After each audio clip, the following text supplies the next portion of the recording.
곳에 임하신 하나님 나라 가난한 마음으로 바라보리라.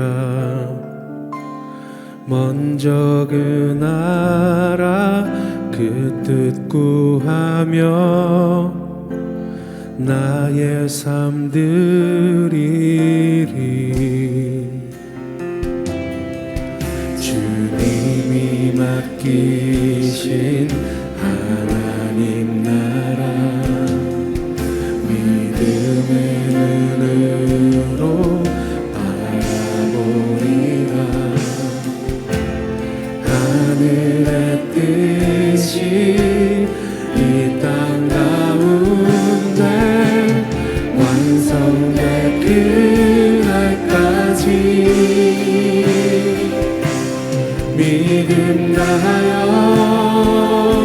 그 위에 서리라. 하나님의 나라는 무너지지 않으리. 믿음 다하여 그 나라 세워가리라. 주님 곧 오실 때까지.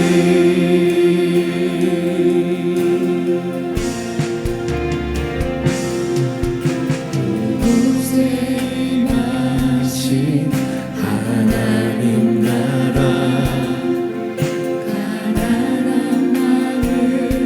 가난하고 겸손한 마음으로 이 찬송 불렀으면 좋겠습니다. 먼저 그 나라 그 뜻 구하며 나의 삶 드리리. 주님이 맡기신 하나님 나라 믿음의 눈으로 바라보리라. 하늘의 뜻이 이 땅 가운데 완성될 그날까지 믿음 다하여 그 위에 서리라. 하나님의 나라는 무너지지 않으리. 믿음 다하여 그 나라 세워가리라. 주님 곧 오실 때까지 믿음 다하여 그 위에 서리라. 하나님의 나라는 무너지지 않으리. 믿음 다하여 그 나라 세워가리라. 주님 곧 오실 때까지.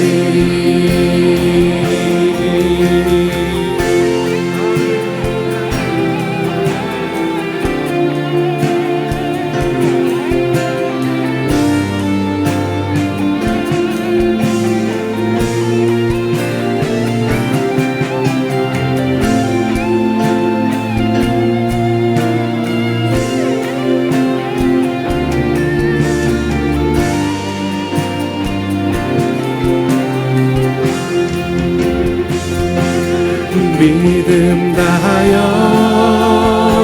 그 위에 서리라. 하나님의 나라는 무너지지 않으리.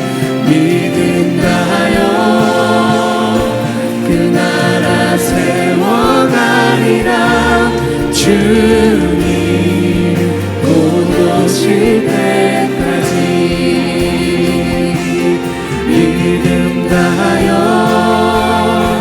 그 위에 서리라. 하나님의 나라는 무너지지 않으리. 믿음 다하여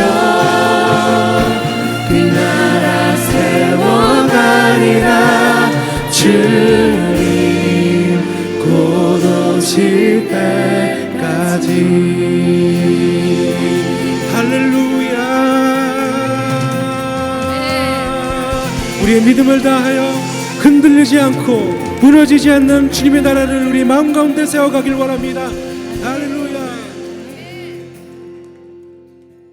자, 오늘 말씀은 역대상 4장 9절에서 10절입니다. 역대상 4장 9절 10절 같이 읽겠습니다.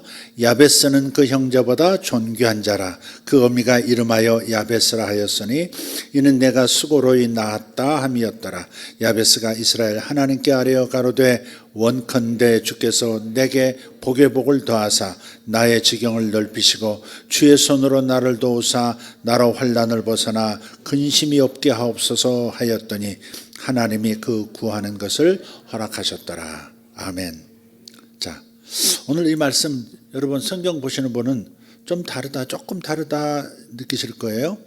지금 개역 개정으로 읽은 것이 아니고 개역 한글판, 그러니까 개역 개정 이전의 개역판으로 읽었습니다. 자, 오늘 말씀의 제목은 대한민국의 지경을 넓혀주소서 하는 기도의 제목입니다. 저와 여러분 하나님의 자녀인 줄 믿습니다. 우리 하나님의 자녀인 우리에게 예수님은 이렇게 말씀하셨습니다. 마태복음 7장 11절 너희가 악한 자라도 자식에게 좋은 것으로 줄 알거든 하물며 하늘에 계신 너희 아버지께서 구하는 자에게 좋은 것으로 주시지 않겠느냐. 아멘. 우리 아버지는 만물의 창조자시죠. 그래서 그분의 자원은 결코 마름이 없습니다. 바다를 보면서 사람들은 바다에 기대어 사는 분들은 그럽니다. 바다는 끊임없이 우리에게 먹을 것을 내어주고 자식을 길러낼 수 있도록 끊임없이 챙겨준다고. 땅에서 일하는 농부들은 말합니다. 땅은 한없이 우리에게 먹을 것을 내어주고 우리가 살아갈 든든한 보통목이 되어준다고. 그런 걸 보면 우리가 이 자연 만물을 가까이 하면서 공부할 것이 있다면 바로 이런 것입니다. 하나님은 크신 분이시고 우리가 상상하는 것보다 훨씬 큰 사랑으로 우리에게 좋은 것을 예비하시고 베풀어 주시는 하나님이신 것을 알게 해줍니다.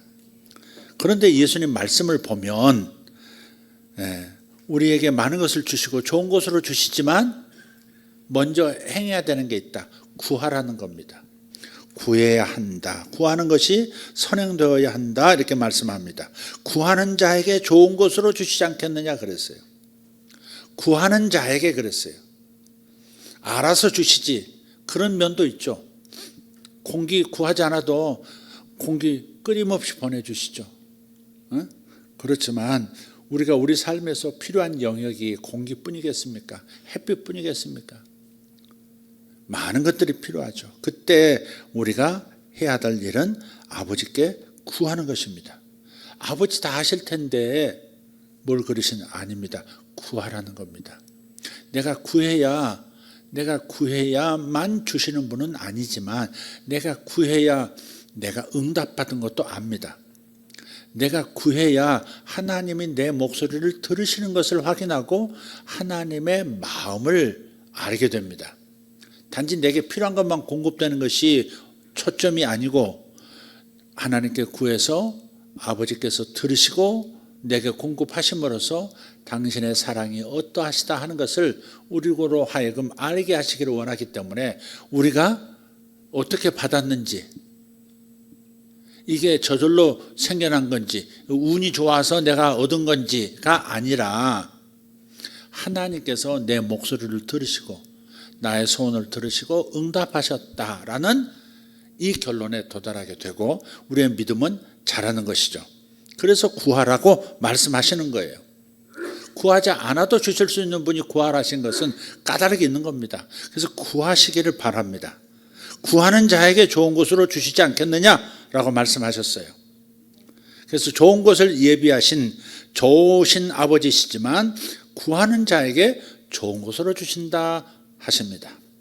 오늘 우리는 자신의 운명을 바꾼 성경 속 한 인물을 다시 한번 만나기를 원합니다. 오늘 본문 말씀에 등장하죠. 야베스입니다. 역대상 1장부터 9장까지 이렇게 한번 읽어보시면 지루해서 다 못 읽을 겁니다.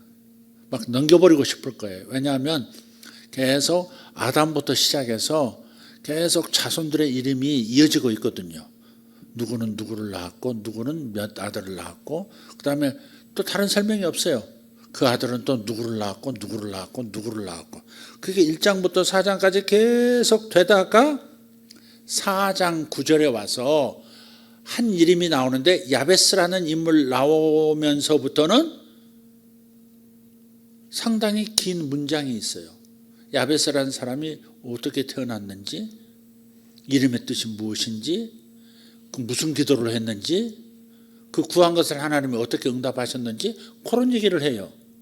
그러다가 그 다음에 야베스 다음부터는 또 사람 이름이 계속돼서 9장까지 가요. 9장까지 계속해서 그렇습니다. 무려 600명이 넘는 사람들이 등장하는데 이상한 점은 그 600여 명의 사람들이 무슨 일을 행했는지 어떤 사람인지에 관한 언급이 전혀 없다는 거예요. 일종의 큰 족보입니다. 누가 누구를 낳았다라고만 말하고 끝납니다. 그런데 야베스에 이르러서는 달라요. 어떻게 출생했는지, 어떻게 살았고, 어머니가 어떻게 낳았고, 뭐 이런 얘기, 무엇을 했는지에 대해서 구체적으로 설명을 합니다. 도대체 이 야베스라는 사람이 얼마나 중요한 사람이기에 이렇게 특별 취급을 하고 있는지 궁금해지는 대목입니다. 그 600명 중에 왜 야베스라는 이 인물에게 머물러서 그 긴 글을 할애했는지. 근데 야베스의 이 이야기를 읽어보면 야베스는 행복한 사람이라기보다는 오히려 불행했던 사람입니다. 본문 역대상 14장 10절을 다시 한번 읽어보겠습니다. 네. 다시 한번 읽어보겠습니다. 10절입니다. 야베스는 그 형제보다 존귀한 자라. 그 어미가 이름하여 야베스라 하였으니 이는 내가 수고로이 낳았다 함이었더라. 야베스가 이스라엘 하나님께 아뢰어 가로되 원컨대 주께서 내게 복에 복을 더하사 나의 지경을 넓히시고 주의 손으로 나를 도우사 나로 환난을 벗어나 근심이 없게 하옵소서 하였더니 하나님이 그 구하는 것을 허락하셨더라. 아멘. 그러니까 야베스는 처음부터 형통한 사람, 처음부터 존귀한 사람이 아니었어요. 그 이름을 보면 그의 불행했던 과거가 다 고스란히 드러납니다. 아무리 봐도 출생의 시간부터 행복한 인생이 아닙니다. 어머니가 그를 고통 중에 낳았다고 말하죠. 해산의 고통일 수도 있지만 해산의 고통은 누구나 겪는 거니까 고통 중에 낳았다고 굳이 말할 필요가 없죠. 아기 낳으면서 고통을 안 겪는 어머니들이 어디 있습니까? 그런데 굳이 고통 중에 낳았다라는 말은 그런 의미에서 해산의 고통이 아니라 그녀의 삶 자체가 고통스러운 삶이었다 하는 것을 알 수 있습니다. 우선 이름의 뜻을 한번 보겠습니다. 성경에 나타난 이름들에는 깊은 의미가 다 담겨 있어요. 사사기 초기에 엘리 대제사장이 있죠. 엘리의 손자가 좋은 예가 될 것 같습니다. 엘리 대제사장은요 늙었고 엘리의 자녀들은 죄악을 일삼습니다. 블레셋과의 전투에서 이 죄 많은 엘리의 두 아들들이 법궤를 모시고 나가서 전투를 하다가 홈리와 비느하스 이 두 아들이 한꺼번에 전사합니다. 그리고 모시고 전투에 나갔던 그 법궤마저 적들에게 빼앗긴 상황이 됩니다. 그 소식을 들은 엘리가 후방에서 듣고 있다가 그 소식을 전해 듣고 충격을 받습니다. 그리고 의자에 앉았다가 뒤로 넘어져서 그냥 죽었습니다. 그러니까 본진에서는 엘리의 며느리가 마침 해산 중이었는데 이 전장에서 있었던 남편과 또 그의 형제의 죽음 전사 소식을 듣고 또 하나님의 법궤까지 빼앗겼다는 이 충격적인 소식을 들으면서 이 며느리 엘리의 며느리도 그냥 애를 낳다가 죽습니다. 충격으로 잘못돼서 난산 속에서 죽어가요. 태어난 아기는 봅니다. 아기가 태어난 것은 봐요. 그리고 죽어요. 근데 그 아기에게 이름을 지어줍니다. 이가봇 하는 겁니다. 이가봇. 이가봇이라는 말은 하나님의 영광이 떠났다 그런 뜻입니다. 네, 우리 집안에서 하나님의 영광이 떠났다. 하나님의 법궤가 적의 손으로 들어갔다는 것은 하나님께서 우리를 떠나신 것이다. 이가봇, 그 아이 이름을 이가봇이라고, 하나님의 영광이 떠났다는 이름을 지어주고 죽는 거예요. 원래 이스라엘에서는 아이가 태어나면 아이 이름은 아버지가 짓습니다. 세례 요한도 태어났을 때 그 동네 어른들이 묻습니다. 아이 이름을 뭐로 할 거요? 이렇게 요한에게 사가랴에게 물어요. 근데 사가랴가 그때 벙어리로 이렇게 말을 못 하고 있었지 않습니까? 그래서 서판 가져다 달라고 해서 요한 이렇게 적습니다. 그러니까 하나님이 지어주신 이름이죠. 요한 적자마자 혀가 풀리면서 다시 말을 하게 되죠. 그런 것처럼 아버지가 이름을 지어줘요. 근데 어머니가 이름을 짓는 경우는 아버지가 없다는 뜻이죠. 실제로 엘리의 며느리는 지금 자기 남편도 죽고 그 형제도 죽어버렸잖아요. 전사했어요. 그러니까 자기가 이름을 지어줘야 되겠다. 아마 시아버지도 저쪽에서 뒤로 넘어져 쓰러져 돌아가셨다는 소식을 이미 들었던 것 같아요. 여러모로 안팎에서 충격을 받으면서 난산을 하면서 애는 태어났지만 자신은 죽어가면서, 그래서 이름은 짓습니다. 이름을 짓는데 너무 슬픈 이름이죠. 하나님의 영광이 떠났다. 하나님이 우리에게서 떠나버리셨다. 너무 슬픈 이름입니다. 이 야베스는 어떤 의미가 있죠? 여러분 다 아실 거예요. 야베스도 엘리의 며느리처럼 어머니가 이름을 지어줍니다. 엘리의 며느리 남편이 전장에서 죽었고 시부도 죽었기 때문에 출산하는 어머니가 이름을 지었어요. 따라서 야베스도 유복자라고 추측할 수 있는 겁니다. 아버지가 없는 거예요. 남편 없이 지금 남편이 아마 잉태하고 난 후에 어떤 이유인지 모르지만 병으로 죽었는지 어떻게 죽었는지 모르지만 죽었어요. 그러니까 자신이 홀로 애를 낳으면서 그래서 이 아이의 이름을 야베스라고 지어주는 거예요. 근데 대개 이렇게 이름을 지을 때는 자기 자신이 겪고 있는 이 일들, 현재 상황들을 이름에 담아서 아이 이름에 넣습니다. 때로는 간절한 어떤 소원을 담아서 넣기도 합니다. 우리 한국 분들도 그렇죠. 소원이, 부모의 소원이 담겨 있고 그 가문에 소원이 담긴 이름들이 되게 지어져요.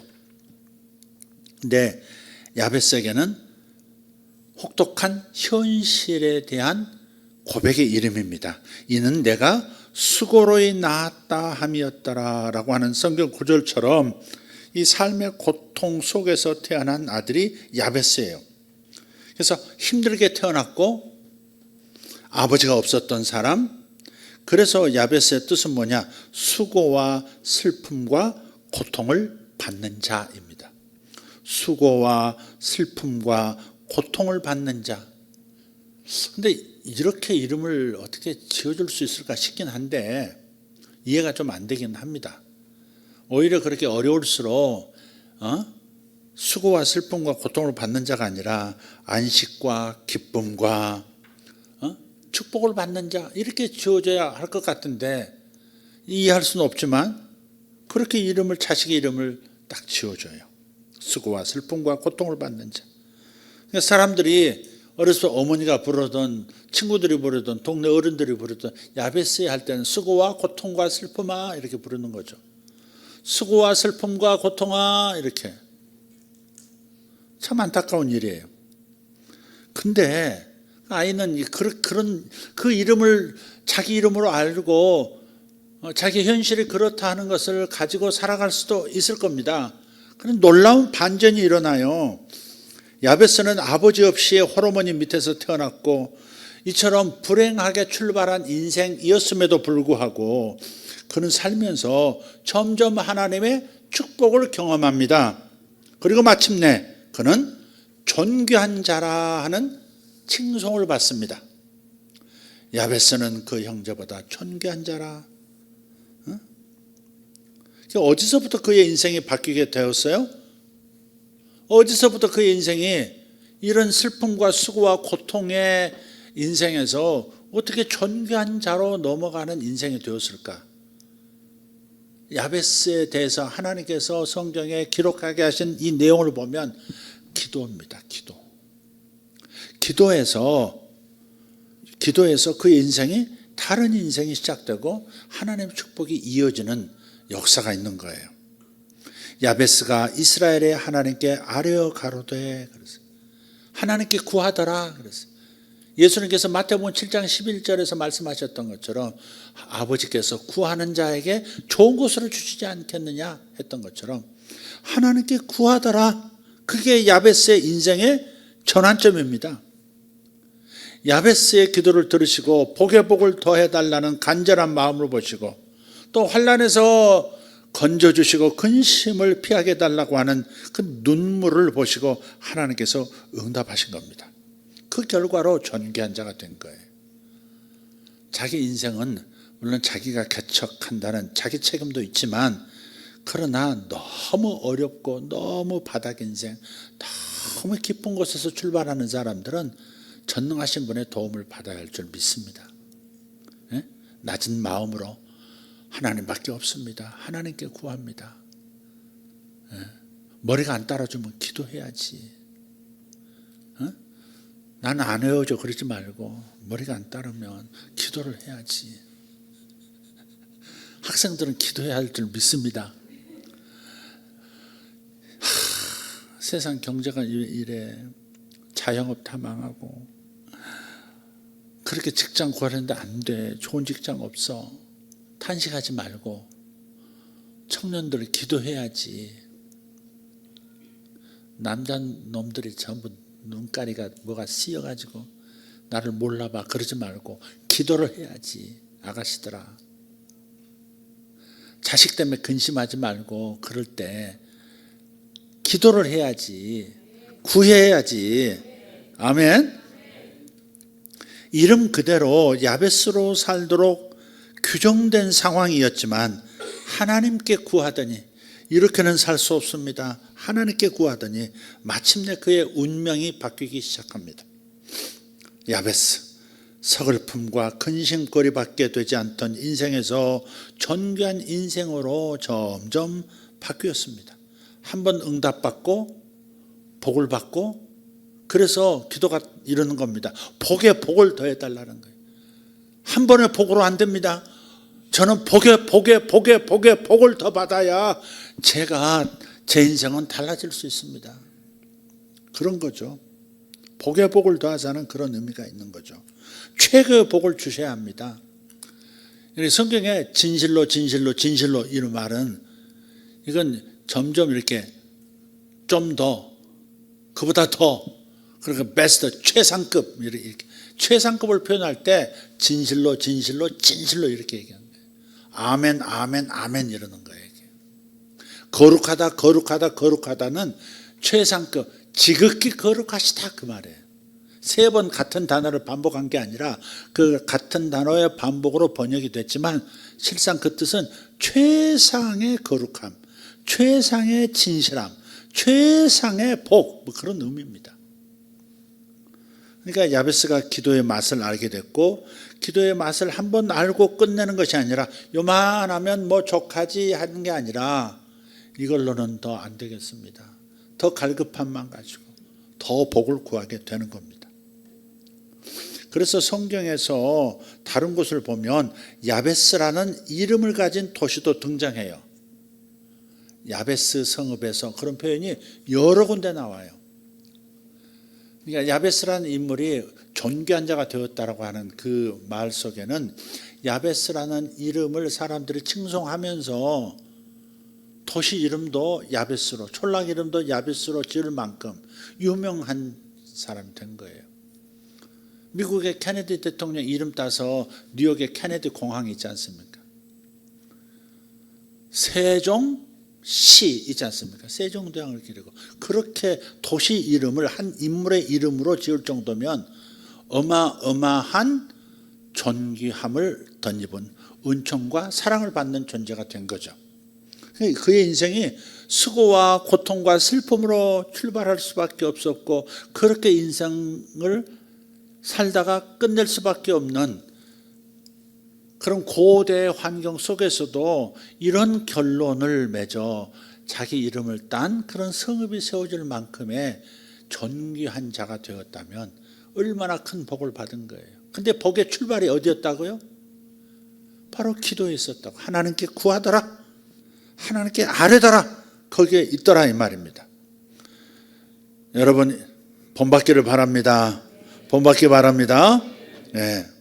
그래서 야베스에 대해서 이스라엘에 있는 여느 형제들보다, 당대의 어떤 형제들보다 훨씬 존귀한 자가 됐어요. 9절 보세요. 형제들보다 존귀하다. 그냥 존귀한 자가 아니에요. 형제들보다 존귀한 자다 그랬어요. 그 형제보다 존귀한 자예요. 자기 엄마 뱃속에서 난 형제만을 얘기한 이스라엘 백성을 말할 거예요.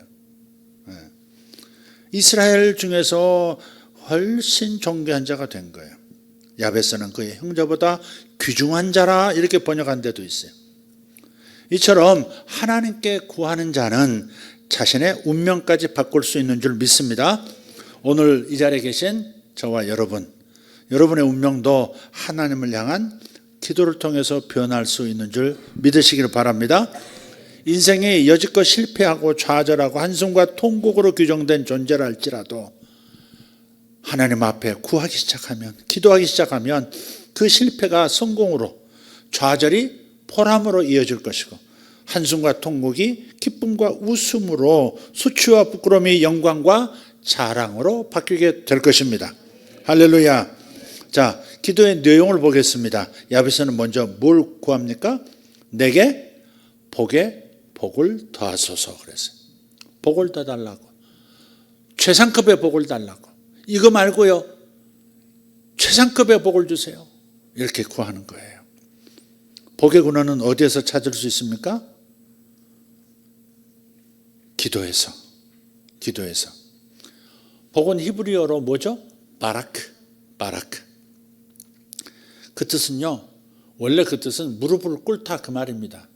왕 앞에서 무릎을 탁 꿇고 왕의 손에, 왕의 인장반지에 이렇게 키스하듯이 복종을 뜻하고 존경을 뜻하는 무릎을 꿇다, 그게 바라크입니다. 그러니까 축복이라고 하는 것, 기도라고 하는 것, 하나님 앞에 구하는 것은 기본 태도가 겸손히 하나님께 무릎을 꿇을 때 진정한 기도가 되는 것이고, 그것이 하나님의 마음을 감동하는, 구하는 태도가 되는 겁니다. 무릎을 꿇는 마음으로 기도하는 겁니다. 과거에 우리는 몸으로도 겸손을 주님 앞에 보여드리는 기도를 했었어요. 다 바닥에서 얇은 방석 하나 깔고 스펀지 방석 하나 놓고 그냥 무릎 꿇고 기도했습니다. 2시간도 예배했고 3시간도 기도했고, 우리는 그렇게 밤새도록 기도할 때도 있었습니다. 무릎을 꿇는다고 하는 것은 매우 중요한 겁니다. 지금 굳이 다 무릎 꿇고 기도해야 돼, 이런 공식을 만들 필요는 없겠지만 적어도 무릎을 꿇을 때 오는 그 하나님을 존경하는 마음, 한없이 나약한 존재, 오직 주모의 손만 바라보는 여종처럼 그렇게 높으신 하나님, 자비하신 하나님께 공경함을 보여드리면서 기도하는 그 마음은 가져와야 되지 않겠습니까? 찬양할 때도 그냥 편안하게 찬양하는 것도 있지만 몸은 편안할지라도 마음의 중심은 거룩하시고 지극히 거룩하신 그분 앞에 있을 수 없는 자리에 내가 선 것처럼 그런 마음으로, 겸손한 마음으로 찬양할 때 역사가 더 풍성히 나타나는 거예요. 여러분은 복을 받기 위해서 기도하십니까? 아멘? 네, 그렇죠. 네. 의외로 복을 구하지 않는 사람이 있습니다. 많습니다. 복은 운이지, 그런 거예요. 복은 운이지. 인생은 운이지. 기도해서 응답 받았다 그래도요, 세상 사람들은 운이 좋구만 그러지. 그래 기도했어, 잘했어. 근데 운이 좋은 거야 네가. 이런 마음으로 듣죠. 그냥 운이지. 아니면 내가 노력해서 오는 거지. 하나님께 구한다고 복이 오는 거야? 아니지. 자기가 너 노력해서 된 거야. 이렇게 말하지만 우리의 중심은 그게 아니죠. 하나님께 구했더니 하나님이 들어주신 거죠. 아멘. 네, 그렇습니다. 그런데 야베스는 자신을 철저하게 낮추고 겸손하고 간절하게 하나님께 기도합니다. 주께서 축복하지 아니하시면 나는 복된 삶을 살 수가 없는 존재입니다. 저는 남들보다 훨씬 어렵습니다. 저는 기댈 언덕이 없고요. 밀고 나갈 기초도 없습니다. 제 인생을 스스로 세울 수가 없어요. 주님, 제게 최고의 복을 주시지 않으면 저는 생존 자체가 어려운 사람입니다. 그러니 복의 복을 더하여 주십시오라고 기도하는 겁니다. 축복을 간절하게 사모했던 성경의 인물 중에 야곱이 있습니다. 야곱이 야복 나루터에서 사람의 모습으로 나타나신 주님과 씨름을 아주 격렬한 기도 전쟁을 합니다. 예. 창세기 32장 26절을 보면 당신이 내게 축복하지 아니하면 가게 하지 아니하겠나이다 그래요. 그러니까 끝까지 주님을 붙들고 매달리는 겁니다. 결국 하나님께서 야곱을 축복하시죠. 그러니까 이게 막 주님의 호주머니 털어내놓을 때까지 내가 막 강력하게 기도해야 응답이 온다 이런 개념보다도 주님께서 야곱의 마음을 달아보시는 거죠. 곧바로 주실 수도 있고요. 적당히 하고 좀 기도하게 하고 주실 수 있어요. 근데 야곱이 얼마나 자기의 간절함이 어디까지인가 그것을 하나님 앞에 보이라는 거죠. 네가 정말 원하는 거냐? 진짜 원하는 거냐? 그 모습을 보고 싶으셨던 거죠. 내가 뭐 주님의 옷자락을 붙들고 막 그분을 못 가게 해야만 하나님 겨우 주시는 그런 하나님으로 오해하고 그래서 기도한다고 하는 태도를 갖지를 말고 주님께서 내 중심을 살피신다 하는 뜻에서 야곱과 씨름을 하신 것이고 마침내 그제서야 복을 주신 것처럼 하신 거죠. 다윗 왕도 복 받기를 위해서 간구했습니다. 복은 그냥 오는 게 아니고 구하는 거예요. 아멘. 사무엘하서 7장 29절 이제 청하건대 종의 집에 복을 주사 주 앞에 영원히 있게 하옵소서. 여호와께서 말씀하셨사오니 주의 종의 집이 영원히 복을 받게 하옵소서 하니라. 아멘. 그렇게 복을 구하던 목동 다윗 결국 존귀한 자가 됩니다.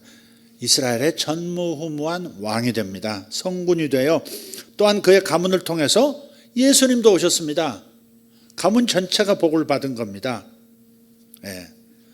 야곱처럼 다윗처럼 우리도 기도해야 하는 거예요. 복의 복을 달라고, 복의 복을 더하여 달라고, 그냥 복이 아니라 복의 복을 더해야만 일어설 수 있다고, 우리의 삶을 번성하게 해달라고 하나님께 구하셔야 합니다. 아멘. 기도로 구하지 않기 때문에 하늘에 준비된 복이 우리에게 주어지지 않는 것일 수 있어요.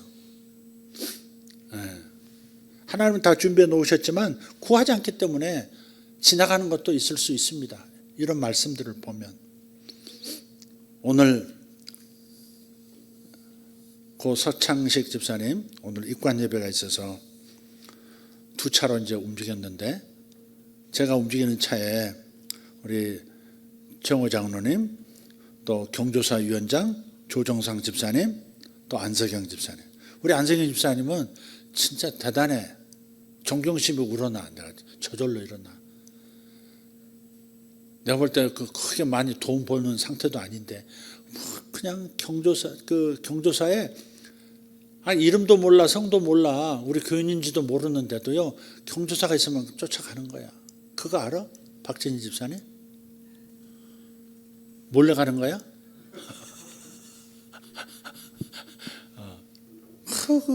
서창식 집사님 누군지도 몰라. 오면서 서창식 집사님 누구시죠? 이러면서 또 올라타요. 그 먼데도요. 그 지방도 콕 올라타서 가고 절해야 될 줄 믿습니다. 다 요즘은 딱 장부 보고 이 사람 했구나 왔구나 안 왔구나 그럼 나도 안 갈 거야. 5 5자 했구나. 알았어, 나도 5자 하고 뭐 되게 그러죠.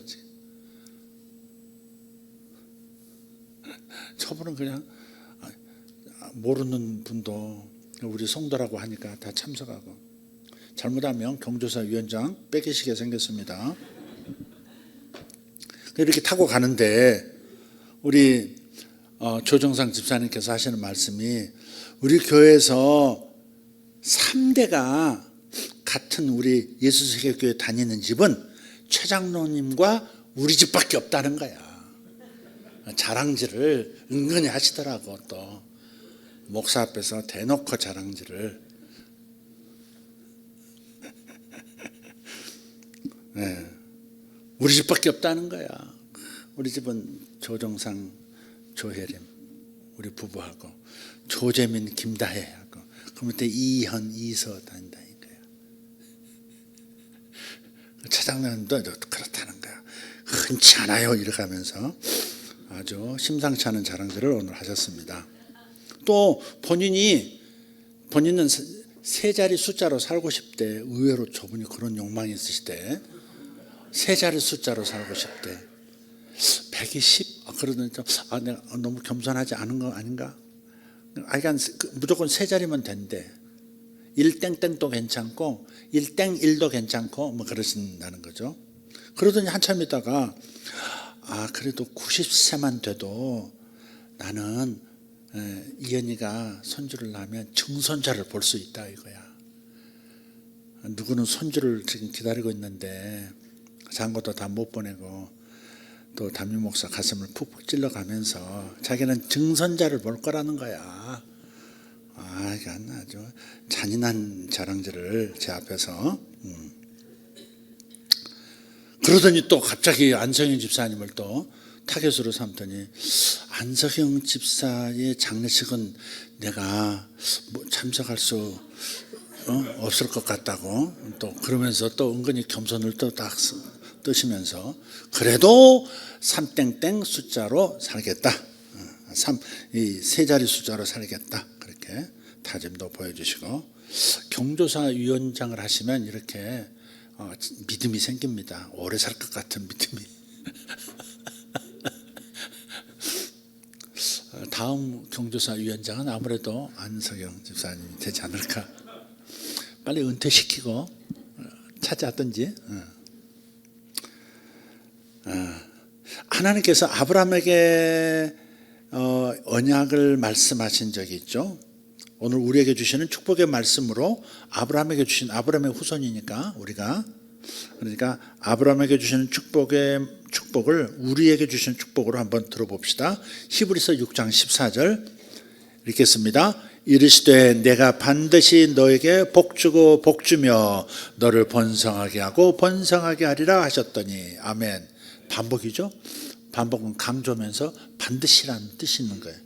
반드시 너에게 복주고 복주며, 아멘, 너를 번성하게 하고 번성하게 하리라. 아멘.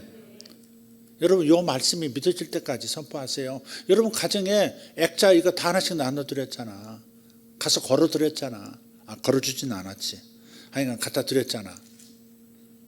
이 구절 히브리서 6장 14절, 내가 반드시 너에게 복주고 복주며, 저봐 아멘이 없잖아. 너를 번성하게 하고 번성하게 하리라. 아멘. 그렇습니다.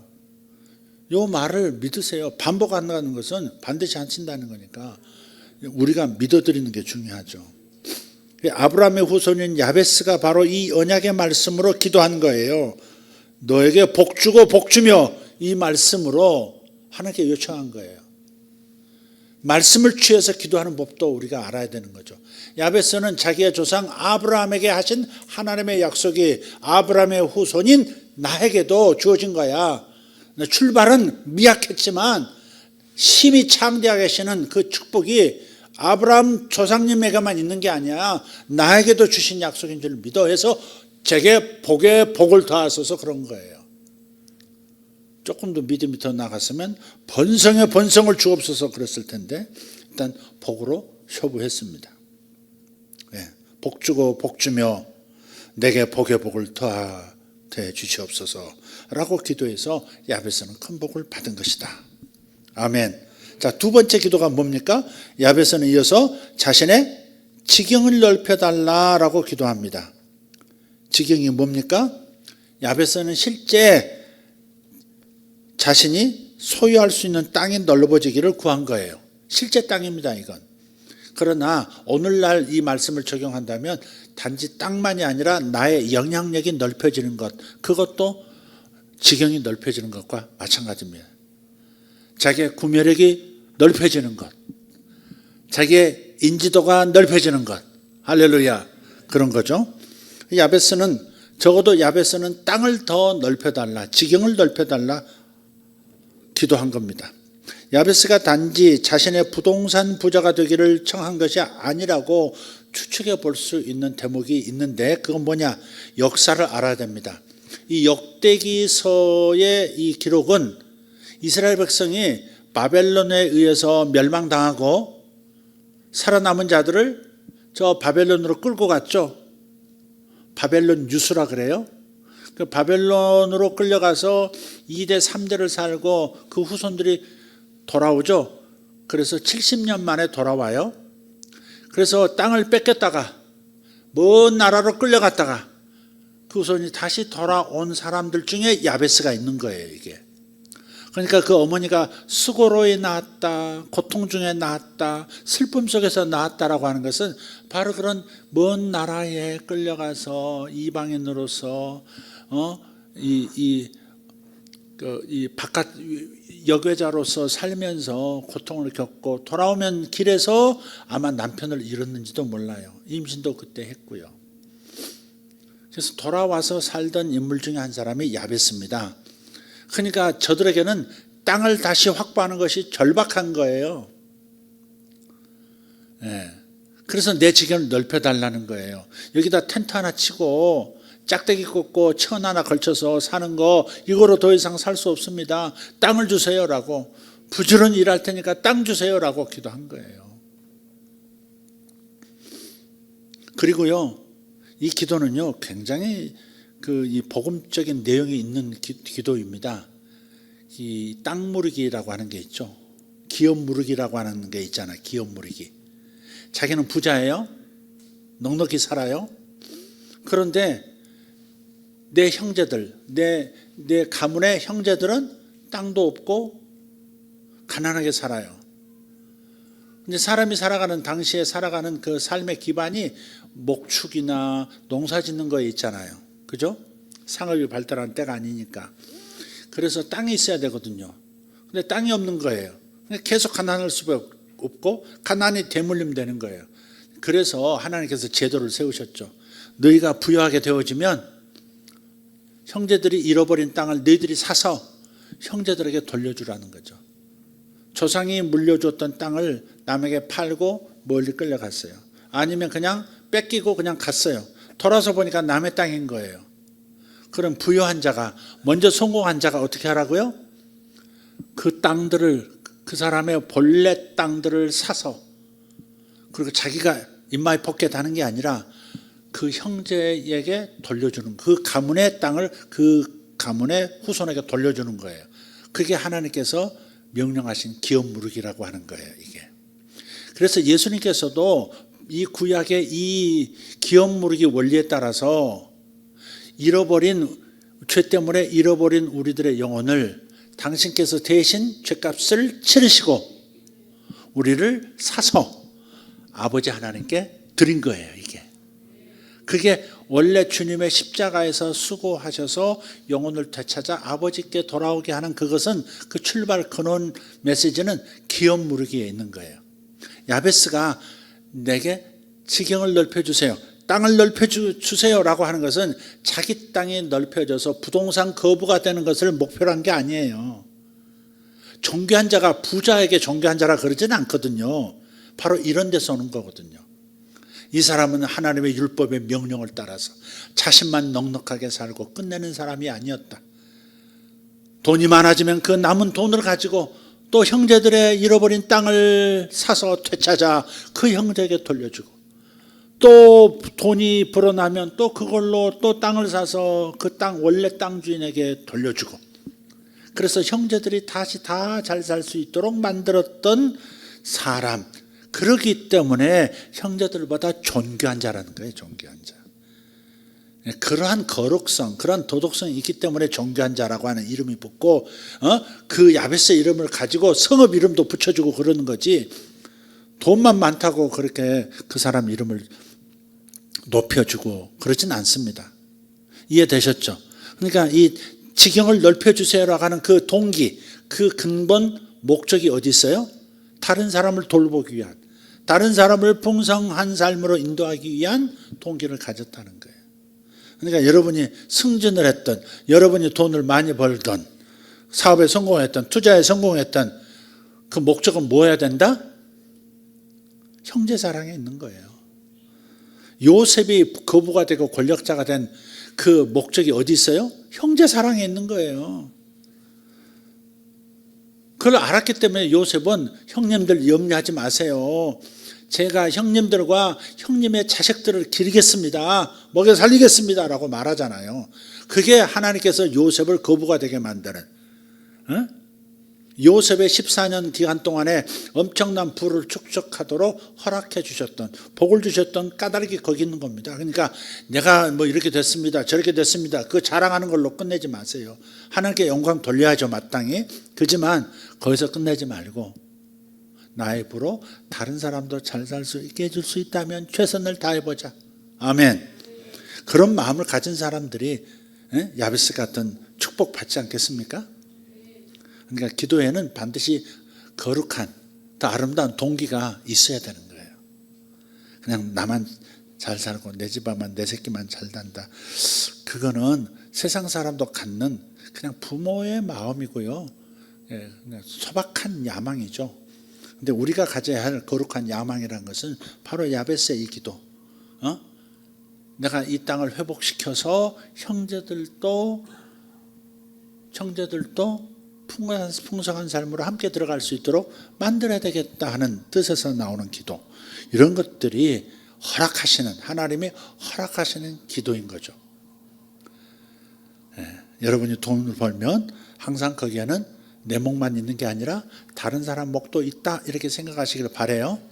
내가 벌었으니까 내 거야 그러지 말고, 여기에는 나를 이 돈을 벌게 하신, 능력을 주신 하나님의 목적 안에는 다른 사람 목도 있는 거야 라고 생각하는 것이 정상적인 생각이다, 이 말이죠. 말은 뭐 청산유수인데 다 막상 또 돈 벌고 자기 잘 되면 싹 잊어버리고 그런 사람들도 있습니다. 우리는 그 함정에 빠지지 않아야 될 줄 믿습니다. 자, 조금만 더 보고 마치도록 하겠습니다. 아브라함에게 복을 주시는 하나님의 말씀을 또 한번 보십시다. 창세기 13장 14절 15절. 롯이 아브라함을 떠난 후에 여호와께서 아브라함에게 이르시되 너는 눈을 들어 너 있는 곳에서 북쪽과 남쪽 그리고 동쪽과 서쪽을 바라보라. 보이는 땅을 내가 너와 내 자손에게 주리니 영원히 이르리라. 아멘. 이스라엘 백성들을 암하렛즈라고 그래요. 히브리 말로 암하렛즈. 암하렛즈는 땅의 백성이다, 그런 뜻이에요. 암하렛즈, 땅의 백성, 그런 뜻입니다. 그래서 이스라엘 사람에게 땅이 참 중요한 거예요. 지금도 이스라엘은 그 어떤 나라보다 땅을 중요하게 생각하고 어찌하든지 하나님께서 주시겠다던 그 땅을 차지하려고 열심입니다. 전쟁도 불사하고 목숨 내던져서 땅을 확보하려고, 그 언약을 이루려고 하는 거죠, 이스라엘 사람들은. 하나님께서 원래 이스라엘에게 약속하셨던 땅은 유프라테스, 티그리스, 유프라테스 강부터 애굽 강까지라 그랬어요, 이게. 그러니까 북아프리카의 동쪽 일부, 북동부 일부, 그러니까 나일강에 있는 곳에서부터 유프라테스 강, 이라크에 있는 유프라테스 강이거든요. 지금 그래서 시리아도 먹고 들어가고, 하여간 뭐 헤즈볼라를 공격한다는 거지만 헤즈볼라 박살 내면서 동시에 땅도 계속, 레바논도 막 점점 침체에 들어가고 있고요. 그리고 다시는 물러서지 않겠다고 막 군인들 거주할 컨테이너 박스들을 막 갖다 놓고 막 지금 그렇습니다. 어찌 보면 굉장히 이스라엘이 좀 언뜻 생각하면 좀 이렇게 너무 야욕이 크다 그렇게 생각하고 이럴 수 있는가 그럴 수 있지만 명분을 줘버린 거죠. 시리아가 명분을 줘버렸고 레바논이 명분을 줘버려. 리비아가 아니라 레바논이 명분을 줘버렸고 옛 고토를 회복하겠다는 아마 그 뜻도 지금 섞여 있는 것 같습니다. 또 더군다나 세계 최강국 미국이 강력하게 지지하고 밀어주고 있으니까. 여러분 러시아하고 우크라이나하고 전쟁하는 걸 보면서 저 연약한 나라 우크라이나를 공격하는 러시아 나쁜 놈 이렇게만 보시면 안 됩니다. 너무 단편적으로 보는 거예요. 러시아와 우크라이나의 전쟁은요 굉장히 복잡한 수많은 얽혀있는 이야기들이 많습니다. 단순하게 러시아가 공격했다라고만 해석하면 안 됩니다. 그리고 러시아하고 우리 대한민국 관계가요 사실은요 악역이었습니다. 지금 우크라이나하고 러시아가 다르지만 우리 6.25 전쟁이 일어났을 때 6.25 전쟁을 허용한 그 옛 소련 안에 우크라이나도 들어가 있습니다. 또 우크라이나 그 지역이 굉장히 군수 산업 지대였습니다. 거기서 탱크 만들고요, 거기서 비행기 만들고요. 그 우크라이나 출신 조종사들이 비행기 몰고 와서 한국 폭격 많이 했습니다. 거기서 만든 탱크 가지고 우리 침공했고요. 그러니까 꼭 그렇게 역사를 되돌려서 원한을 품자는 얘기가 아니라 너무 단순하게 우크라이나는 선하고 러시아는 악하다 이렇게 볼 성질의 것이 아니라고 생각해야 돼요. 일단 무엇보다도 지금 이 시점 이왕 전쟁이 일어났고 이제 종전을 향해서 가고 있는데 이 상황에서 우리가 이제 대한민국이 러시아를 어떻게 봐야 될 거냐, 우크라이나를 어떻게 봐야 될 거냐를 좀 그 초점을 이렇게 맞춰야 된다고요. 우선 우리가 잘 살아야 되거든요. 세계 경제가 어렵고 관세 전쟁이 벌어지고 중국 같은 나라가 우리나라를 그냥 위성국가 만들려고 하는 이런 상황 속에서 우리가 어떻게 이렇게 붙잡히지 않고 발목 잡히지 않고 더 큰 나라가 될 건가, 더 강력한 나라가 되고 우리 후손에게 좋은 강성한 그런 국가를 물려줄 건가, 이 관점에서 봐야 된다 그렇게 생각해요. 악하고 선한 건 없어요. 관계에서 악하고 영원한 적도 영원한 친구도 없다 그러듯이 국제관계 속에서는 우리에게 이익이 되느냐 그걸 먼저 생각해야 되는 거예요. 창세도 우리에게 이익 되느냐 이걸 살피듯이 우리 국가도 우리에게 이익이 되냐 이것을 먼저 생각하면서 판단해야 된다. 단지 도덕 가지고 살피시면 답이 안 나옵니다. 완전히 악하고 완전히 선한 것도 없고요. 이런 와중에서 우리의 이익이 될 거냐, 우리 후손들에게 이익이 될 거냐, 이걸 생각해야 된다고 저는 생각해요. 그래서 이 대한민국이 이 야베스의 기도가 필요한 시점입니다. 오늘 이거 결론으로 하고 여기서 마치도록 할게요. 야베스의 기도가 필요한 시점이에요. 빨리 통일을 통해서 우리 영토가 넓어져야 됩니다. 아멘.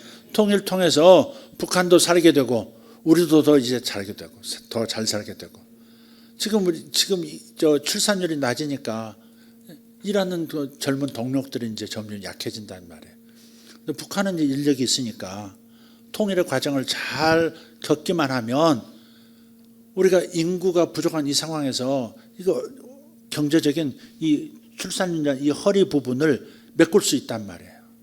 허리 힘이 있어야 된다 하듯이 그래서 북한의 이 노동력과 우리 남한의 이 자본 기술이 합쳐지면 큰 시너지가 일어나지 않겠습니까?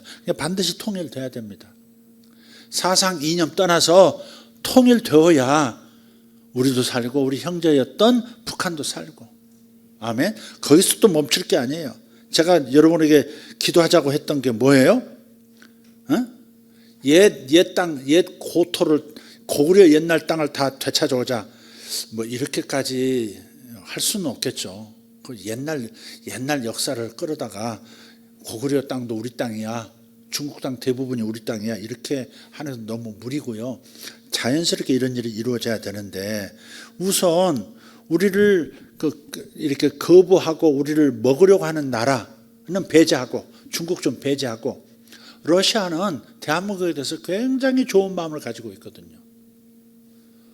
러시아 사람들은 대한민국을 굉장히 좋아합니다. 옛날 고려인들이 러시아로 갔던 고려인들이 있잖아요. 우즈베키스탄도 고려인들이 있죠. 근데 러시아도 있단 말이에요. 여러분 아시는지 모르겠습니다. 그 러시아에 유명한 가수가 있습니다. 빅토르 최라고 하는 사람이 있습니다. 빅토르 최.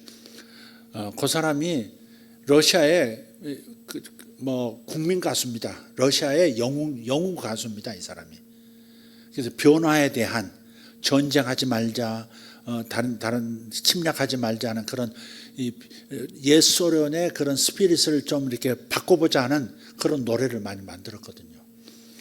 그래서 반전운동 노래 같은. 그래서 그때 당시 젊은이들, 젊은이들만 아니야, 군인들도 빅토르 최라라고 하는 이 가수를 너무너무 좋아했습니다. 태양이 빛을 잃을 때 그런 노래도 있고요. 그래서 굉장히 이렇게 키도 크고 이렇게 아버지가 러시아 사람이고 어머니가 아주 고려인이에요. 한국 사람인 거예요. 둘 사이 났는데 아주 이렇게 귀골이 장대하고요. 카리스마가 있고 노래할 때도 멋지게 이렇게 하고요. 그래서 그 사람이 이제 교통사고로 죽었어요. KGB가 죽였다는 말도 있거든요. 자꾸 그런 노래를 만들어서 대중을 움직이니까. 근데 그가 죽어서 죽은 그 무덤 옆에 무덤 옆에 이렇게 화장실 같은데 젊은이들이 돌아가면서 밤마다 거기다 불 피워놓고 거기서 그 무덤을 막 지켰습니다. 지금도 그런다는 말이 있어요. 그만큼 유명한 사람이에요. 러시아에서는. 그러니까 러시아 사람들이 또 빅토르 최만이 아니라 한국 남자들이 이 고려인들이 한국에 와서 사는 걸 보고서 너무 감탄을 하는 거예요. 이 한국 사람들은 우리라고 하는 가족이라고 하는 것이 굉장히 끈끈하거든요. 우리 한국만큼 가족을 소중히 여기는 민족이 없어요. 이번에 태국에서 이 지진 일어났죠. 미얀마에 일어나서 태국 건물들이 막 흔들렸지 않습니까? 근데 이렇게 쌍둥이 빌딩인데 거기 다리가 이어졌고 거기에 흔들리니까 한쪽이 떨어졌다 붙었다 다리가 떨어졌다 붙었다는데 거기 한 남자가 이쪽에서 이쪽 건물로 막 뛰어가면 막 흔들리고 막 떨어졌다 붙었다는데 막 뛰어갑니다. 알고 봤더니 그 사람이 한국 사람인 거예요. 근데 왜 그렇게 그 위험한데 그렇게 뛰어서 건너갔냐? 자기 아내하고 자기 자식들이 거기 있다는 거예요. 그래서 그 자식들이 늘어 막 뛰어간 거예요. 그 위험한데 막 쭉 벌어지면 아래로 그대로 떨어지죠. 근데 탁 뛰어가지고 그게 촬영이 됐는데 그 사람이 누구냐 했더니 한국 사람인 거예요. 한국 가정의 가장이었던 거예요. 그 러시아 사람들이 이 고려인들 사는 걸 보니까 너무 남자들이 가정적인 거야. 러시아 남자들 안 그러거든. 맨날 술 처잡수고 그냥 패고 샬라바라 막 하고 막. 근데 한국 남자들은 너무 가정적이고 이렇게 가족을 챙기고 자식을 챙기고 그게 러시아 여자들한테는 너무너무 멋지게 보인대. 러시아에서 한번 가서 살아봐봐. 나는 너무 이제 나이가 갔고 결혼도 했고 저놈들 러시아 가서 한번 살아봐봐. 그리고 오늘 밴드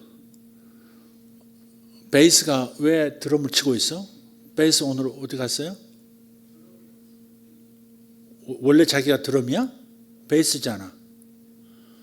그러니까 베이스 어디 갔냐고. 드럼이 오늘 어디 갔냐고.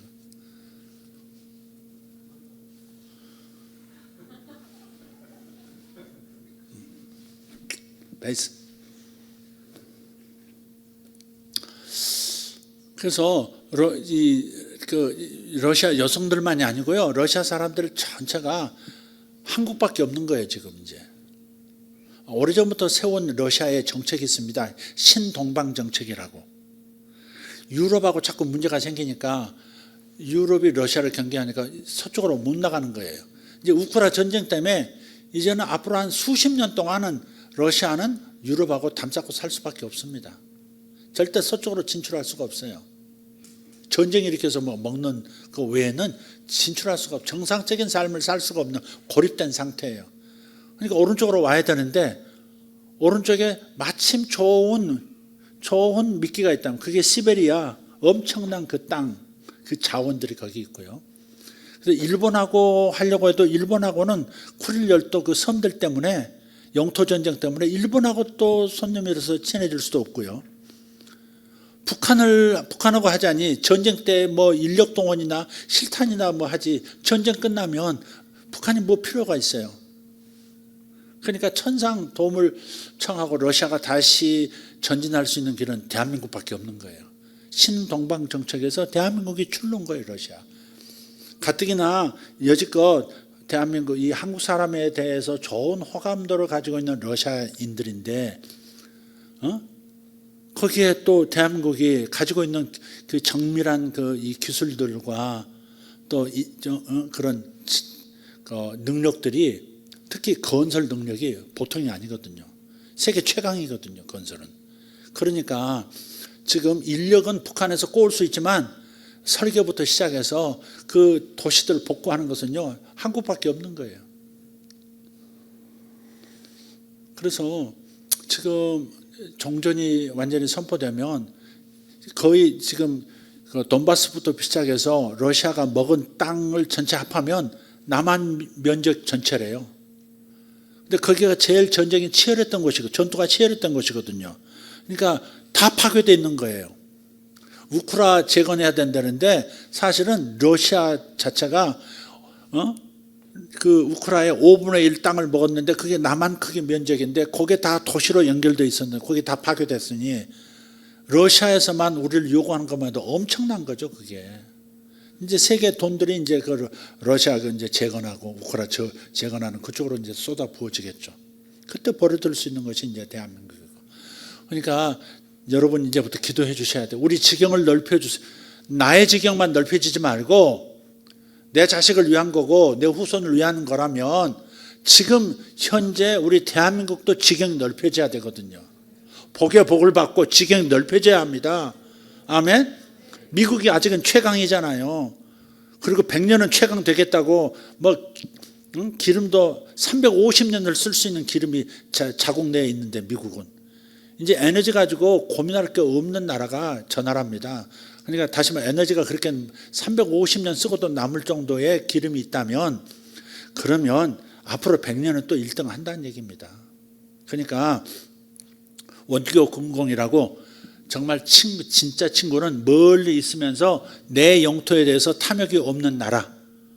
그게 진짜 친구가 될 수 있다고요. 가까이 있는 강대국은 절대 친구 될 수 없어요. 황해라고 하는 좁은 바다에 서해 바다에 그게 그 강대국 그 중국하고 붙어 있으니까 항상 피보는 게 우리라고요. 어민들만 그러는 게 아니고. 그러니까 가까이 있는 강대국은 절대 절친될 수 없어요. 잘 지내면 좋지. 잘 지내려고 노력해야지. 여지껏 한 몇십 년, 한 3, 40년 동안 또 중국이 막 클 때 또 벌어먹었으니까 땡큐지만 그러나 절친될 수 없어요. 이거 끊어야 돼요. 이거 끊어야 돼요. 여지껏 의존했던 거 끊어야 돼요. 더더구나 이쪽은 공산사상으로 이 전체주의 사상으로 가득한 독재국가인데 붙어 있어서 좋을 게 없거든요. 이거 끊고요. 멀리 있는 강한 나라하고 절친이 돼야 되는 거예요. 여지껏 이승만 박사가 잘 해가지고 동맹이 될 수가 없는 나라하고 동맹을 한 거잖아요. 거지 중에 그 상거지인 나라하고 저 세계 당시에 최강국이 되어가고 있는 미국하고 동맹을 맺는다는 것은 어불성설입니다. 미국이 동맹을 맺어준 나라가 없거든요. 그런 동맹을 맺어준 나라가 없어요. 근데 이승만 박사가 왜 종전 그 사인하는 거야? 나 북진 통일할 거야. 에이씨 그러고서는 막 이 방공포로들 다 풀어줘 버리고요. 북한으로 미국 안 도와줘도 상관없어. 우리 북한 전진해서 통일할 거야. 압록강까지 다시 갈 거야. 막 또 전쟁 일으키겠다고 난리니까 미국에서 난리가 나가지고 트루먼이 트롤라 해가지고 놀래가지고 그럼 원하는 게 뭐냐고. 진짜 원하는 게 뭐야? 물었더니 한미동맹. 그래가지고 한미동맹. 그래서 그 큰 나라와 동맹 맺은 덕분에 그것이 배경돼서 위험 속에서도 우리가 계속 경제 성장에 집중할 수 있었고 대단한 영감님이죠. 진짜 선견자입니다. 선지자입니다. 그분은. 아무도 일본에 대해서 염려하지 않고 있을 때요. 미국에서 저기 하버드에서 공부했을 스탠포드에서 공부하고 뭐 이러면서 거기서 논문 쓰고 책을 하나 냈는데 반드시 일본은 미국을 공격한다였습니다. 지금 미국이 신경 안 쓰고 모르고 있는데 일본이라는 나라를 내가 잘한다. 일본은 반드시 미국을 공격한다. 그때는요 코웃음 쳤거든요. 동양에선 저 가난한 나라, 일본 속국의 한 나라에서 온 청년이 저런 얘기한다고 무시했거든요. 근데 일본이 진주만 공격한 다음에 그 다음에 그 책이 베스트셀러가 된 거예요. 예언서라는 거야, 예언서. 그때부터 미국이 이승만을 주목했고, 그러니까 한국이 이제 일제 치하에서 벗어난 다음에 이승만을 이제 보내가지고 이승만이 이제 장악하도록 도와줬고 그런 거거든요. 이승만 박사는 정말 선지자입니다. 그 한미 동맹을 6.25 전쟁 끝나면서 한미 동맹을 기어이 이끌어내고 그랬잖아요. 그러니까 그런 부분은 정말 우리가 복이 많은 거죠. 복이 많은 거죠. 그분 일찌감치 미국의 학생들 보내가 원자로 공부시키고 지금 원자로 설계 강국이잖아요. 우리나라가 설계가 아니라 건설하는 거. 그러니까 지금 한국밖에 없거든요. 지금 미국은 이미 그런 설계는 있고 원천 기술은 가지고 있지만 그런 실제로 할 수 있는 인력도 없고 기술도 지금 없단 말이에요. 한국밖에 없어요. 중국한테 맡길 거예요? 러시아 갈 수 있을 것 같아요? 러시아가 유럽 안 쓰죠 이제. 그러니까 한국밖에 없는 거예요. 프랑스가 있지만 프랑스는 망고강산 언제 이루어질지도 몰라. 탱크 하나 만드는 것도 몇 년 있다가 나올지도 몰라. 계약해도 소용없는 거예요. 그러니까 한국밖에 없는 세계가 지금 한국을 요구하지만 우선 특별히 가까운 데부터 영토 넓혀가야 돼요. 경제 영토 넓혀가고 문화 영토 넓혀갈 수 있는 좋은 대상이 러시아다. 더군다나 이제 북극이 녹고 있기 때문에 북극 항로, 북해 항로 있잖아요. 거기도 우리가 선점하면 다이렉트로 그냥 유럽으로 바로 들어가는 거니까. 그래서 매우 중요한 나라가 우리나라 입장에서 매우 중요한 나라가 러시아다 이렇게 생각하고 러시아를 우리가 달라고 해야 됩니다. 러시아 덕을 우리가 사실 많이 봤습니다. 보세요. 우리가 지금 우주에 뭐 로켓을 쌓아 올리고 지금 그러잖아요. 인공위성 쌓아 올리고. 그게 다 러시아 기술을 가져와서 그런 겁니다. 로켓 기술을 안 줍니다. 근데 한국은요. 통으로 1단계 로켓을 사왔어요. 절대 통으로 안 줍니다. 백기니까. 절대 로켓 우주 기술을 절대 안 줍니다. 미국도 안 주고요. 미사일 기술 미국도 안 줍니다. 근데 그 기술들이 러시아에서 많이 온 거예요. 러시아에서. 미사일 기술, 기초적인 기술은 러시아에서 왔고요. 또 로켓 이번에 어디서 우리 쌓아 올리죠? 저 전라남도 쏘는데 거기 나로 쏘아 올리는 그 지역. 에? 조금 크게 얘기해 주실래요? 나로호도 섬이에요. 거기가 섬 아닌데 섬이에요? 나로도 섬인가요? 그래서 나로호라 그러는 거예요? 제가 모시겠습니다. 네. 그래서 그 1단계 로켓을 그냥 판 거예요. 그 일부 준 거죠. 그게 그렇게 봐야 돼요. 그만큼 우리에게 프로포즈를 하고 있는 거거든요. 러시아가. 그러니까 너무 좋은 상황인 거예요. 저렇게 우리를 좋아하고 우리들이 들어와서 이 러시아를 좀 이렇게 좀 개발해 달라고 같이 삽시다. 에너지 다 당신 거 막 개발해서 가져가시오. 막 이런 입장인데 너무 중요한 때인데 지금 나라 내부에서 이렇게 작살이 나가지고 지금 그래서 이제 기도해야 됩니다. 우리는 지금 현재 매여 있는 어떤 상황이에요. 국내 상황은. 그럼에도 불구하고 우리가 좀 한 발 앞서서 저 러시아로 우리 지경이 넓혀지게 해달라고 지금 기도하고 미국이 강국이니까 어쩔 수 없어요. 미국에다 좀 이렇게 올라타서 세계 야금야금 먹는데 우리도 같이 먹고 좋은 거 형님 드세요. 우리는 조금 낮은 거 먹을 테니까 아유 다리 뜯으세요. 저는 또 등살 먹을게요. 뭐 이러면서 지금 세상을 먹어야 됩니다. 자, 우선 러시아가 우리 밥입니다. 우리 때문에 러시아도 좋고 우리도 돌파할 수 있고 할렐루야. 제 그림 이해하셨습니까? 예, 그렇습니다. 그러니까 저 나쁜 놈들 그러지 말고 우크라 불쌍한 나라 그러지 말고 그 우크라이나도 보통 그 부패가 제일 부패가 심한 나라 1등이 러시아입니다. 2등이 우크라이나입니다. 그러니까 전쟁 비용 거기다 어마어마하게 써 몇십조 부었는데 그 돈 절반이 없어졌다는 거 아닙니까? 거기에 다 또 세탁돼 가지고 또 미국 또 정치인들한테도 들어가고 또 우크라이나 대통령한테도 들어가고 다 그런 거지. 뻔하지, 안 봐도 뻔하지. 자, 이것을 위해서 기도합시다. 예, 동서남북을 바라봐도 우리는 북쪽을 좀 바라봅시다. 사실 오래전부터 북쪽의 영역을 넓혀달라고 기도해 오긴 했습니다만은 충분히 제대로 하나님께서 이때다라고 하는 마음을 주신 것이 없어서 그냥 드립다 기도했는데, 이제는 좀 정확하게 초점 맞추고 크루즈 미사일 쏘듯이 정확하게 기도해야 되겠습니다. 하나님, 러시아와 연결되게 해주십시오.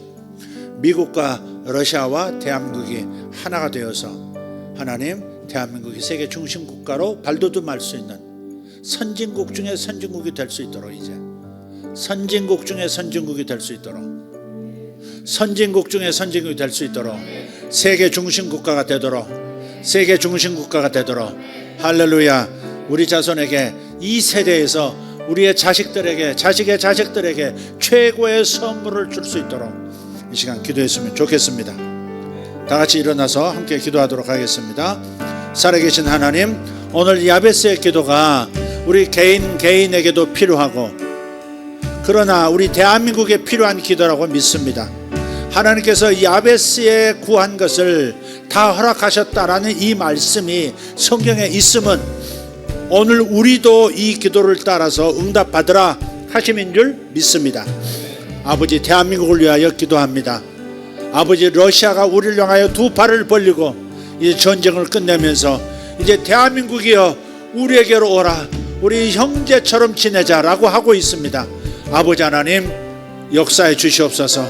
하나님, 우리나라 정부가, 우리나라 리더들이 러시아를 바라볼 수 있도록 하시고 북쪽을 넓혀갈 수 있도록 주님 역사하여 주시옵소서.